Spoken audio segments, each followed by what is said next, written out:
Imagine a hidden force sleeping within plain sight, waiting for the signal.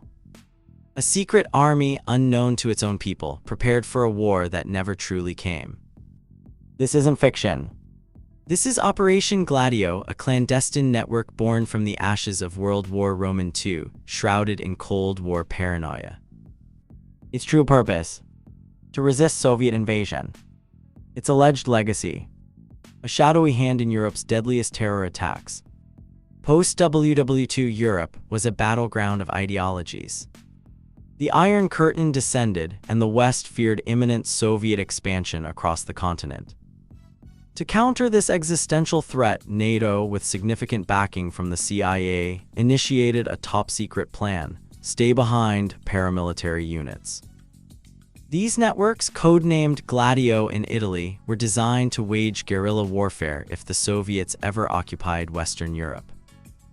Formed in the late 1940s and early 1950s, Gladio units comprised anti-communist citizens, ex-soldiers, and right-wing extremists, operating under extreme secrecy in countries like Italy, Belgium, and France.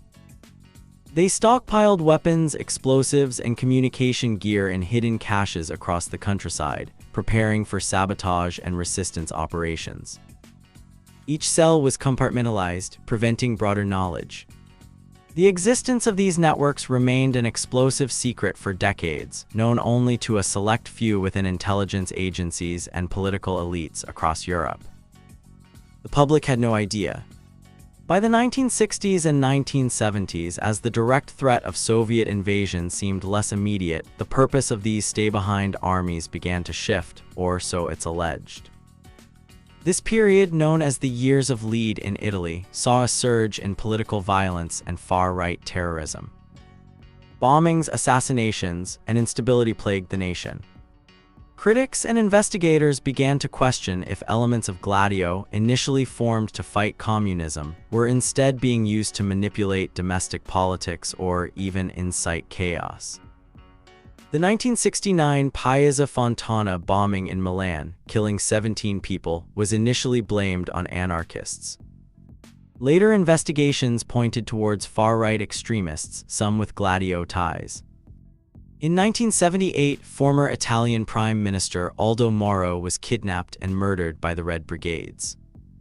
Some theories suggest Gladio elements may have exploited the situation for political destabilization. Another horrific event was the 1980 Bologna train station bombing, which killed 85 people. Neofascists were convicted, with strong suspicions of connections to state-affiliated clandestine operations. Vincenzo Vinciguerra, a confessed neo-fascist terrorist, testified in the 1990s that Gladio was designed to force the Italian people to turn to the state to ask for greater security. He alleged that terror attacks were meant to create an atmosphere of fear, pushing public opinion towards stronger, authoritarian governments and away from left-wing movements. Across Europe, similar stay-behind networks existed.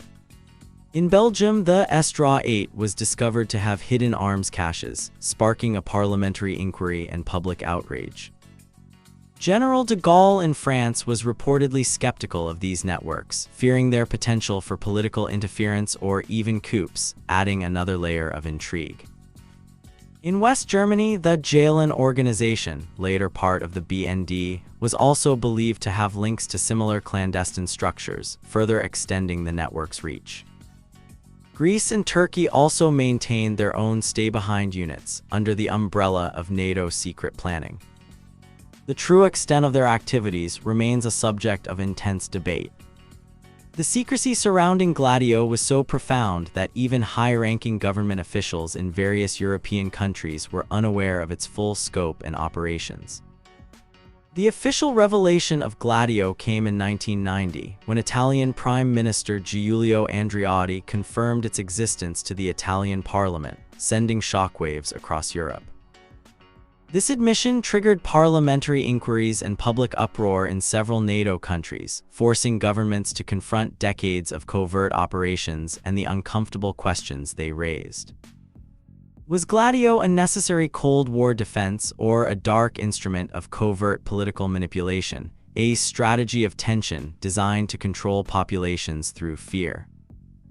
The full truth of Operation Gladio may never be known, its archives still shrouded in state secrecy, leaving a chilling legacy of unanswered questions and lingering suspicion. This hidden chapter reminds us that power often operates in the shadows, leaving behind whispers of conspiracy and the echoes of unseen battles. What do you think about Operation Gladio? Let us know in the comments, and don't forget to like, share, and subscribe to Cosmic Conquerors for more hidden histories.